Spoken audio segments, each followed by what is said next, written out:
What's up, guys? Um, this is Sam back with another one.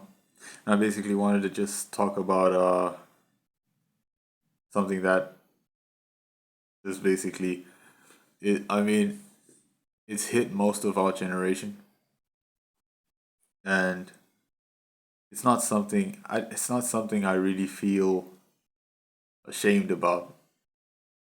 It's not something.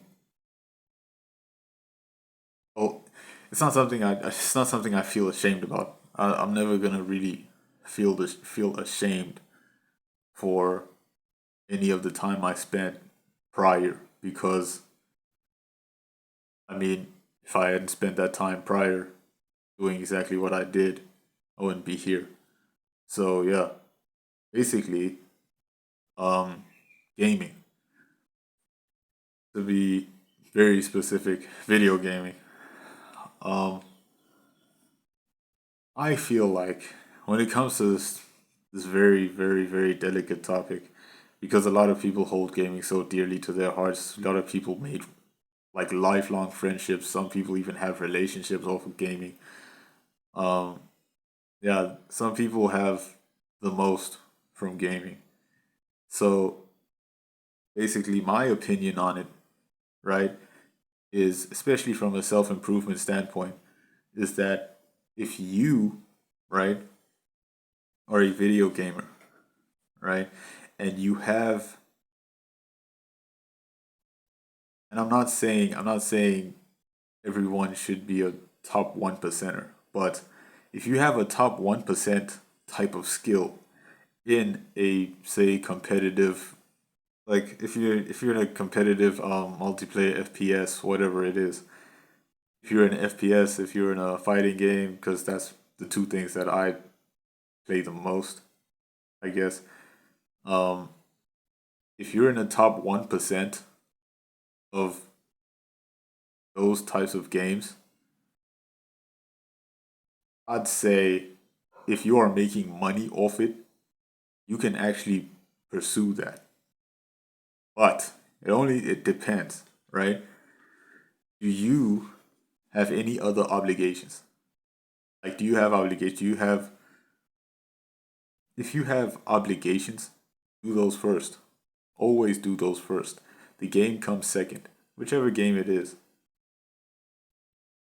Whichever game it is, it comes second. But if you are a top 1%er, or you can only do this, you can only really pursue gaming if you have one of two things. If you're a top 1%er, that means that you're the best in the world at this shit. Or you have a very good personality. Or, but, okay, no, there's no. It's just those two, right? If you can combine those two, I mean, it's actually a. I feel like this is my opinion. I feel like it's a good endeavor to pursue.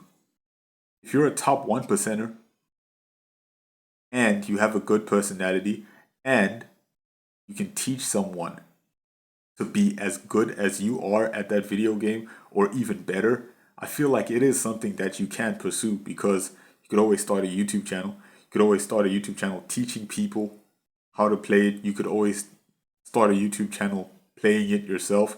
There are people out there that there are gamers out there that I watch solely for their personality.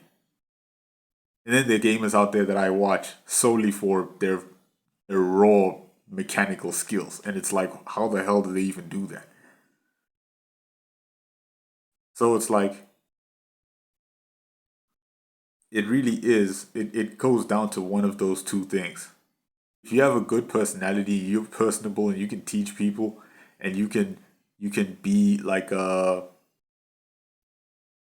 you can be a good like face. If you can be a good face and you can be a good brand and you're good at brand building and you're good at being a face of something bigger than you, being the face of a community, being the face of a uh yeah, being the face of a community, being the guy, basically.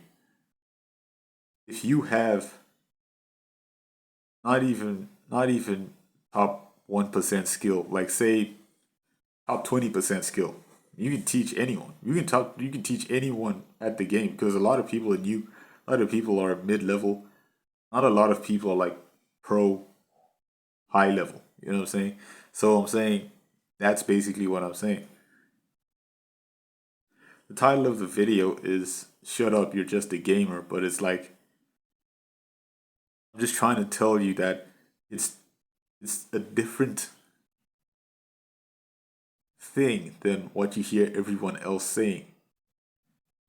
I am going to tell you something that everyone else says though, that if you are not top 1%er, if you don't have an award-winning fucking personality and you're not good at brand building, you're not good at any of this shit, right?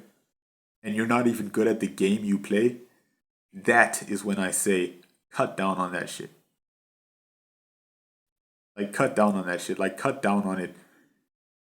Like basically cut down on it to the point where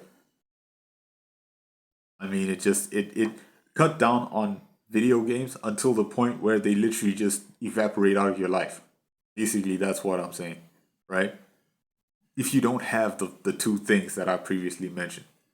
So yeah, like cut down on them, man. It's so easy to say, especially when you say like someone like it's always easy to say like someone like me, like I barely play video games anymore. It's like the only time I'll actually play video games is on Sunday, and I'll play them for 2 hours, 2 3 hours max. I'll play it on Sunday for 3 hours because that's the time that I've set aside and allocated to video games. Otherwise, I'm pursuing other endeavors. I'm pursuing things that move the needle forward. I'm never really pursuing video games. I'm not really pursuing. I feel like anime and video games go together, but they don't. They don't. Nah. I've seen people who watch anime that don't play video games. I've seen vice versa as well. So yeah, they don't go together. Probably make another video on anime. I don't. Nah. I won't make a video on anime because the weeps are too powerful, and I don't want to get attacked. So yeah, that's basically what I wanted to say on gaming. And yeah, that's me, Santorino. Thanks for coming to my TED Talk. Peace.